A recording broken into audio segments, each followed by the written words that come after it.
हरियाणा सरकार की ओर से स्थापित श्री विश्वकर्मा कौशल विश्वविद्यालय दुधौला पलवल में प्रत्येक विद्यार्थी एक विदेशी भाषा सीखेगा।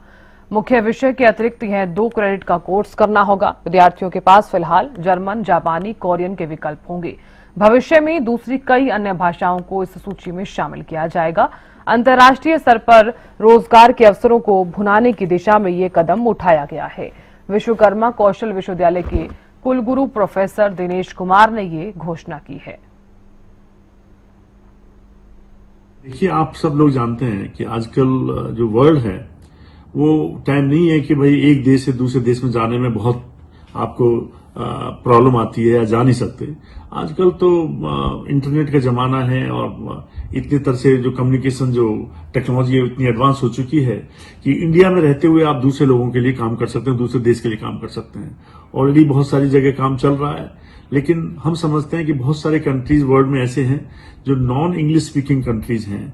उन कंट्रीज में जो स्किल्ड मैन पावर की इतनी ज्यादा रिक्वायरमेंट है कि उनके पास में बहुत सारी कमी हमेशा रहती है। हमारा देश इतना बड़ा देश है जहां पे यंग जो पॉपुलेशन है वो अवेलेबल है, और उस पॉपुलेशन को हम चाहते हैं कि वो केवल देश के लिए नहीं, प्रदेश के लिए नहीं, बल्कि पूरे विश्व के लिए काम करें।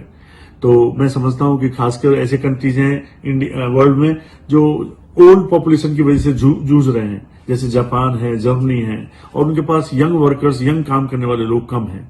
तो यदि हम अपने बच्चों को पूरे वर्ल्ड के लिए ट्रीट करें और हम उनको एक फॉरेन लैंग्वेज सिखा दें, तो बच्चों को इमीडिएटली जो जॉब एम्प्लॉयबिलिटी है वो कहीं ना कहीं देश में, प्रदेश में नहीं, कहीं भी उसको हो सकती है। तो हम बच्चे को ओवरऑल डेवलप करने के डायरेक्शन में हमने ये डिसीजन लिया कि जो भी बच्चे, जो स्टूडेंट्स हमारी यूनिवर्सिटी से डिग्री लेंगे, इंग्लिश तो उनको ऑलरेडी आती है, हिंदी आती है या कोई दूसरी लैंग्वेज आती है अपनी मदर लैंग्वेज, लेकिन उसके अलावा एक फॉरेन लैंग्वेज जरूर सिखा के भेजें, जिसके बेस पर उनकी जॉब अपॉर्चुनिटीज